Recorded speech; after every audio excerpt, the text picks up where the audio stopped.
Break के बाद स्वागत है आपका। बढ़ते आगे। कैबिनेट मंत्री कंवरपाल गुर्जर का कहना है कि किसानों को कानून के बारे में जानकारी नहीं।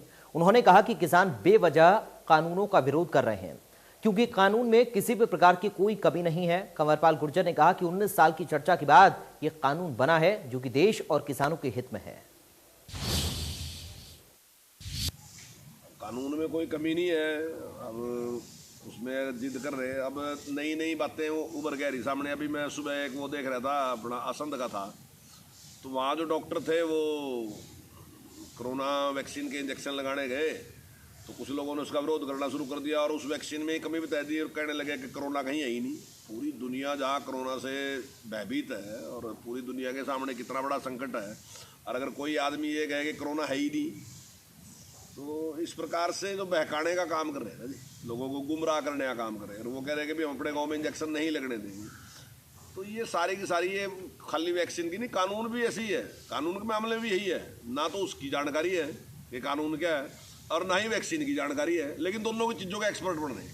वो कानून देखा भी नहीं, जो चीज़ पक्ष में है वो कहने लगे विचार विमर्श से बढ़ना चाहिए। तो एक बार पता तो कर लो विचार विमर्श होगा नहीं है। 19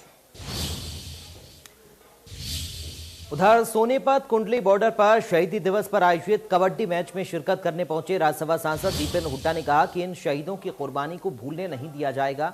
दीपेंद्र ने कहा कि सरकार 300 से ज्यादा किसानों की शहादत को भूल चुकी है, लेकिन हम ऐसा नहीं होने देंगे। किसानों के संघर्ष को जारी रखेंगे। एक दिन किसानों के सामने सरकार को झुकना ही होगा।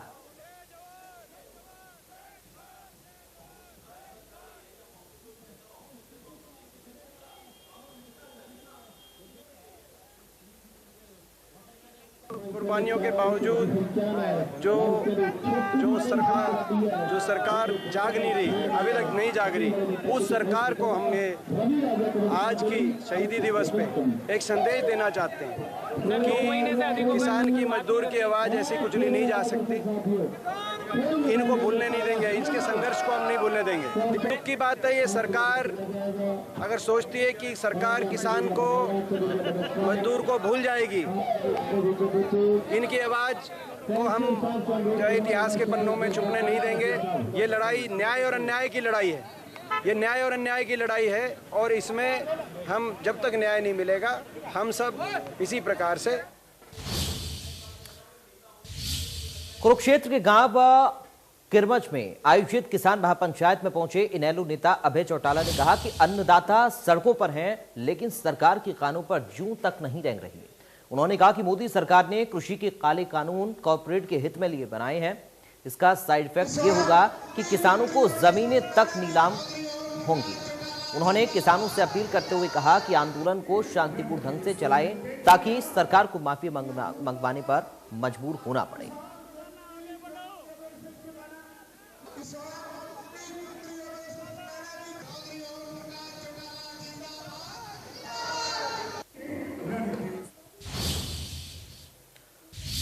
तो फिलहाल हरियाणा विशेष में मेरे साथ बस इतना ही। बाकी खबरों के लिए आप बने रहिए इंडिया न्यूज के साथ।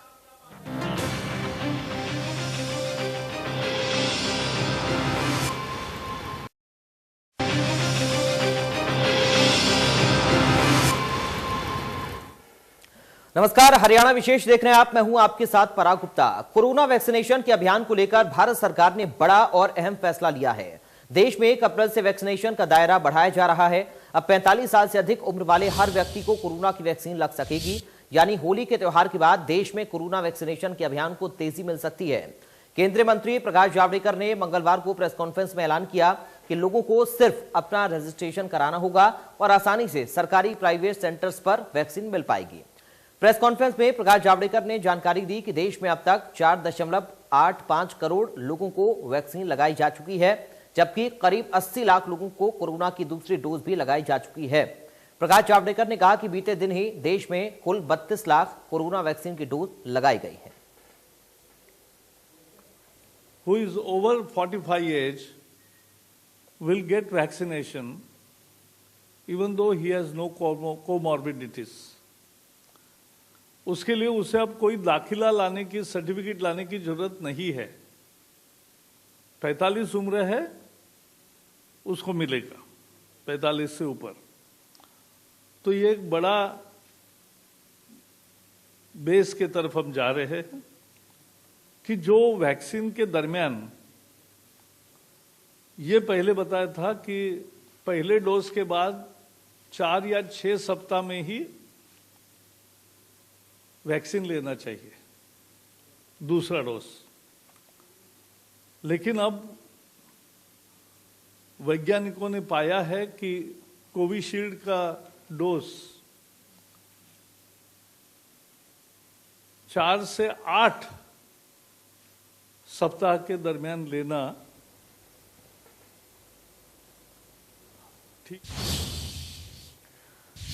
कोरोना संक्रमण के बढ़ते मामलों के चलते देश की धड़कन एक बार फिर से तेज होने लगी है। कोरोना का ग्राफ हर दिन नया रिकॉर्ड बना रहा। कोरोना के बढ़ते कहर को देखते हुए प्रदेश में एक दिन में रिकॉर्ड टीकाकरण हुआ। साथ ही जिला प्रशासन भी पूरी तरीके से अलर्ट हो गया है। देश भर में कोरोना महामारी की रफ्तार को फिर से बढ़ता देखकर प्रधानमंत्री मोदी ने सभी राज्यों के मुख्यमंत्रियों से बातचीत कर एहतियात बरतने के निर्देश दिए हैं। प्रधानमंत्री से बैठक के बाद प्रदेश सरकार ने कोरोना को हराने के लिए पूरी तरह से कमर कस ली है। प्रदेश में हर हफ्ते सरकार ने मेगा टीकाकरण दिवस के रूप में मनाने का फैसला लिया, जिसका असर भी देखने को मिलने लगा है। प्रदेश के स्वास्थ्य मंत्री अनिल विज ने जानकारी देते हुए बताया कि एक दिन में 2,48,312 लोगों को रिकॉर्ड टीका लगाया गया। हरियाणा में सोमवार और मंगलवार को मेगा वैक्सीनेशन डे के रूप में मनाया जाता है। कल सोमवार को एक दिन में सारे हरियाणा में 2.5 लाख लोगों को वैक्सीनेशन की गई है, जो कि अपने आप में एक बहुत बड़ा रिकॉर्ड है।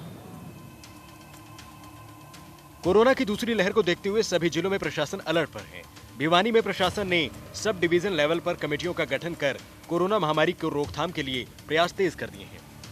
भिवानी के उपायुक्त जयवीर सिंह आर्या ने बताया कि कोरोना महामारी से लड़ने के लिए सब डिवीजन लेवल पर कमेटियों का गठन किया गया है। सरकार के आदेशों के बाद पुलिस ने मास्क नहीं पहनने वालों पर भी सख्ती कर दी है। बिना मास्क वालों के चालान काटे जा रहे हैं। यमुनानगर पुलिस अधीक्षक कमलदीप गोयल के मुताबिक 3 दिन में ऐसे 2000 लोगों के चालान किए गए हैं जो बिना मास्क के वाहनों में घूम रहे थे। पुलिस इस समय पूरी सख्ती से मास्क ना पहनने वालों का चालान कर रही है और पिछले 3 दिनों में हमने लगभग 2000 लोगों का चालान मास्क ना पहनने के लिए किया है। और जो ये हमारी मुहिम है, ये आने वाले दिनों में जारी रहेगी। कोरोना को लेकर लोगों की लापरवाही देखने को मिल रही है और नियम की अनदेखी लगातार हो रही है, जिसको लेकर प्रशासन पूरी तरह सतर्क है। कैथल शहर में दुकानें आकर्षक रंग बिरंगी पिचकारियों और रंगों से सजनी शुरू हो गई हैं। कोरोना के कारण इस बार हर्बल रंगों की बड़ी मांग की जा रही है। डर के कारण लोग अपने लिए और अपने बच्चों के लिए हर्बल रंग खरीद रहे हैं। सर, कोरोना की वजह से थोड़ा कम है पिछली बार से। इस बार दुनिया हर्बल कलर पे ज़्यादा इफेक्ट डाल रही है। अभी कोरोना की वजह से हम साफ़ सुथरी चीज़ों का इस्तेमाल करें। पानी वाला जो कलर है उस पर दुनिया कम ध्यान दे रही है। पानी की वजह से भी सेव वाटर के अभियान के तहत दुनिया पानी वाला कलर कम यूज़ कर रही है इस साल। हाँ जी सर, खरीदारी भी कम है और जो भी खरीदार है मतलब हर्बल रंग को ज़्यादा हम भी प्रेफर कर रहे हैं, लोग भी ज़्यादा प्रेफर कर रहे हैं। अभी कोरोना की वजह से वो आइटम सेफ है स्किन के लिए। कोविड-19 की दूसरी लहर के चलते इस साल होली का रंग फीका पड़ सकता है। पिछले साल होली के वक्त तक हालात इतने खराब नहीं थे, फिर भी होली मिलन समारोह पर असर पड़ा था। इस साल मार्च में कोरोना ने जैसी रफ्तार पकड़ी है, उसे देखते हुए होली का त्योहार भी पाबंदियों के बीच मनाना पड़ सकता है। News desk report, India news Haryana.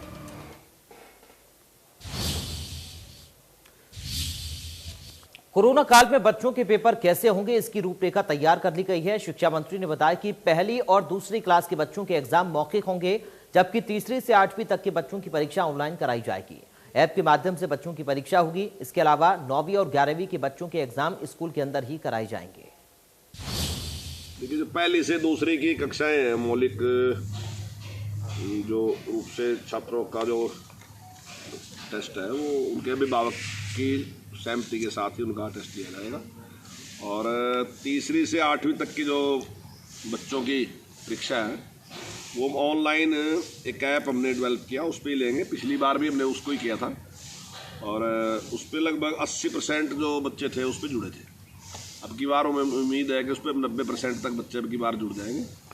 और उस पर एक ही मोबाइल पे 5 बच्चे टेस्ट दे सकते हैं और सुबह 5 बजे से लेके और रात के 12 बजे तक ये जो ऐप है ये खुला रहेगा। इसके बाद जो 9वीं से 11वीं तक की परीक्षा है वो हम ऑफलाइन लेंगे और बोर्ड ने जो पेपर है उसका वो सेट कर दिया। लेकिन अगर कोई इस प्रकार की परिस्थितियाँ बनती हैं कि जैसे कोरोना के केस बढ़ रहे हैं तो उसमें दोबारा से भी निर्णय ले सकते हैं। कुल मिला के ठीक चल रहा है, लेकिन अब अगर कुछ इस प्रकार का कोई परिस्थिति बनती है, सामने आती है कोई, तो निश्चित तौर से उस पर परिस्थितियों के अनुसार निर्णय लेंगे। देखिए तैयारियां हमारी है, अप्रैल के लास्ट में हम एडमिशन शुरू करेंगे और हमारा इरादा तो है कि हम सीधा स्कूल अपने खोल लेंगे। जिस प्रकार से आज खुले हैं स्कूल खुले रहेंगे, लेकिन ये परिस्थितियों के ऊपर निर्भर करता है। फिर भी ये कोई जरूरी नहीं है कि यही निर्णय रहेगा, जैसी परिस्थितियाँ होंगी उसके हिसाब से निर्णय लेंगे। 8वीं और 9वीं 11वीं के शिक्षा विभाग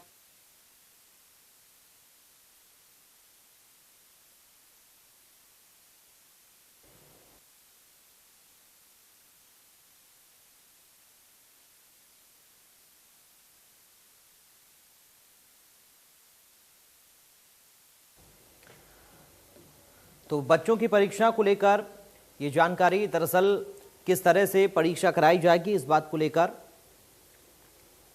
अप्रैल के आखिर में एडमिशन शुरू होंगे। पहली दूसरी कक्षा के जो बच्चे हैं उनकी मौखिक परीक्षा होगी और छोटे बच्चे घर से ही अपनी परीक्षा दे पाएंगे। इसके साथ ही स्कूल कॉलेज बंद करने पर अभी कोई फैसला नहीं हुआ है। 11वीं और 9वीं के बच्चे स्कूल जाएंगे, पहली दूसरी कक्षा के बच्चे मौखिक परीक्षा दे पाएंगे। तो ये परीक्षा को लेकर अपडेट है। कृषि कानूनों के समर्थन में दिल्ली के बॉर्डर पर किसान शहीदी दिवस मनाया गया। किसानों ने शहीदों को श्रद्धांजलि देते हुए शहीद भगत सिंह, राजगुरु और सुखदेव को याद किया। शहीदी दिवस पर गाजीपुर बॉर्डर पर पूर्व सैनिकों ने मोर्चा संभाला। केंद्र सरकार के नए कृषि कानूनों के खिलाफ किसान पिछले 4 महीने से ज्यादा वक्त से दिल्ली की लगती सीमाओं पर धरने पर हैं। दिल्ली की सभी सीमाओं पर किसानों ने शहीदी दिवस मनाया, भगत सिंह, राजगुरु और सुखदेव को श्रद्धा सुमन अर्पित किए। दिल्ली के बॉर्डर पर पिछले 115 दिनों से बैठे किसानों ने शहीदी दिवस मनाया। इस मौके पर सभी धरना स्थलों पर युवाओं की भीड़ देखने को मिली। आंदोलनकारी किसानों ने कहा कि शहीदों की तरह अपनी मांगों को लेकर वो हर कुर्बानी देने को तैयार है। बॉर्डर पर युवाओं ने पीली पगड़ी पहनकर जहां शहीदों को श्रद्धांजलि दी, वहीं किसान आंदोलन में अपनी जान गंवाने वाले किसानों को भी याद किया। गाजीपुर बॉर्डर पर किसानों ने शहीदों को श्रद्धांजलि देते हुए शहीद भगत सिंह, राजगुरु और सुखदेव को याद किया। शहीदी दिवस पर गाजीपुर बॉर्डर पर पूर्व सैनिकों ने भी मोर्चा संभाला। गाजीपुर बॉर्डर पर भी आज किसान शहीदी दिवस मना रहे हैं, जिसमें शहीद भगत सिंह, राजगुरु और सुखदेव को याद किया जा रहा है। मैं गाजीपुर बॉर्डर पर ही मौजूद हूँ। मेरे ठीक पीछे ये मंच है जहां पर आज पगड़ी दिवस के रूप में मनाया जा रहा है। शहीदी दिवस के बीच ये पगड़ी दिवस, आज अपील की गई है कि सभी किसान पगड़ी पहनकर आएं और मुख्य रूप से वो पीली पगड़ी बांध कर आएं। तो लिहाजा यहाँ पर जो किसान आ रहे हैं उनको पीली पगड़ी जो है वो बांधी जा रही है और आप देख सकते हैं कि यहाँ पर पीली पगड़ी बांधी जा रही है। इस पीली पगड़ी का अलग महत्व है। भगत सिंह, राजगुरु और सुखदेव को इसी पीली पगड़ी को बांधकर वो लोग याद कर रहे हैं। पीली पगड़ी का महत्व आज जानना चाहेंगे। ये बसंती रंग है। जब देश याद करवाया था साडे राजगुरु सुखदेव भगत सिंह ने, भगत सिंह अज तो 90 साल बाद भी साडे दिलों में 23 साल का सी, अज भी 23 साल का, आने वाले 190 साल बाद भी साडे दिलों में सरदार भगत सिंह 23 साल का रहूगा। आज पीली पगड़ी के लिए सभी को कहा गया है। हाँ जी, हाँ जी, हाँ जी, हाँ जी, सभी को। तो पीली पगड़ी के लिए सबको कहा गया। और बात करेंगे यहाँ पर। ये बताइए साहब, वो एक क्रांति थी भगत सिंह, राजगुरु और सुखदेव की, वो शहीद हुए, देश के लिए बलिदान दिया। आप लोग एक आंदोलन कर रहे हैं, कहाँ तक पहुँचा है आंदोलन? अब ये आंदोलन शिखरों पर है। मोदी सरकार अब गोडे टेकने को तैयार है, लेकिन ये भगत सिंह का एक मैसेज पूरे संसार के नौजवानों को जाएगा। टीकरी बॉर्डर की बात करें तो किसानों ने पैदल मार्च निकालकर प्रण लिया। किसानों ने कहा कि किसान और मजदूर को उसका हक दिलाकर ही किसान दिल्ली से वापस जाएगा। देखिए, आज भगत सिंह के शहादत दिवस के ऊपर हरियाणा के अलग अलग इलाकों से यात्रा यहाँ पहुंची है। खटकल खटखट टोल से यहाँ यात्रा पहुंची है और इसके अलावा हंसी की लाल सड़क से यहाँ यात्रा पहुंची है। और सरकार को हम ये संदेश देना चाहते हैं कि जब तक भगत सिंह के सपनों को पूरा नहीं करेंगे तब तक हम वापस नहीं जाने वाले। भगत सिंह का सपना था कि जब तक किसान और मजदूर को बराबरी का अधिकार इस देश में नहीं मिलता तब तक मैं इस देश को आज़ाद नहीं समझूंगा। और हम आज किसान और मजदूर को बराबरी का अधिकार दिलवाने के लिए ये यात्रा लेकर आए हैं और निश्चित रूप से हम जीत के जाएंगे। दिल्ली के बॉर्डर पर तो किसानों ने शहीदी दिवस मनाया ही, साथ ही प्रदेश के कई जिलों में किसानों ने सड़कों पर उतरकर शहीदों को याद किया और श्रद्धांजलि दी। सिरसा में किसानों ने कहा कि जिस तरह से इन शहीदों ने देश को आजादी दिलाने में अपनी भूमिका निभाई, उसी से हमें प्रेरणा मिलेगी कि हम कॉरपोरेट घरानों से देश को आजाद करा पाएं। हमने सुबह पानी से धोकर, इसको सर्फ से धोकर, फिर कली वगैरह लगा के फूल मालाएं अर्पित की हैं। जैसा कि संयुक्त किसान मोर्चे के आह्वान पर आज 23 मार्च को भगत सिंह, राजगुरु, सुखदेव और इस किसानी संघर्ष में शहीद हुए किसानों को समर्पित कार्यक्रम किए जाएं। कहीं खूनदान लगाए जा रहे हैं और जो दिल्ली धरनों पर हमारे बैठे किसान साथी, वहाँ पर भी आज जूथ जो है पूरा स्टेज को संभालेंगे, पूरा जूथ के कब्जे में होगा। पहली जो अपनी दस्तार सजाकर, पगड़ियाँ बांधकर, परने बांधकर वहाँ हमारे जूथ साथी, जूथ किसान, मजदूर और छोटे व्यापारी लाखों की तादाद में जाकर वहाँ भगत सिंह, राजगुरु, सुखदेव और हमारे किसान शहीदों का शहीदी दिवस मनाएंगे।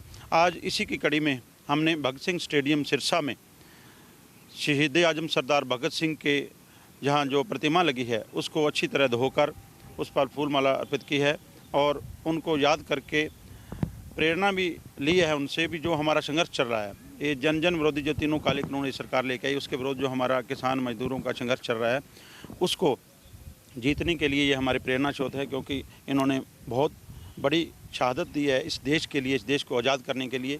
ये भी हमारा एक आज़ादी का दौर है। इन कॉर्पोरेट घरानों से हमारी आम जनता को आज़ादी दिलवाने के लिए हम ये संघर्ष लड़ रहे हैं, हमारे किसान साथी लड़ रहे हैं। इसको जीतने के लिए इनसे प्रेरणा लेके आज और जोरों शोरों से इस संघर्ष में लगेंगे। आपको बता दें कि अब तक 115 दिन के किसान आंदोलन में लगभग 280 किसानों की जान जा चुकी है, लेकिन कृषि कानूनों को लेकर किसान और सरकार दोनों ही पीछे हटने को तैयार नहीं। News desk report, India news Haryana. तो फिलहाल यहाँ रुकते हैं एक ब्रेक के लिए। आप देखते रहिए इंडिया न्यूज।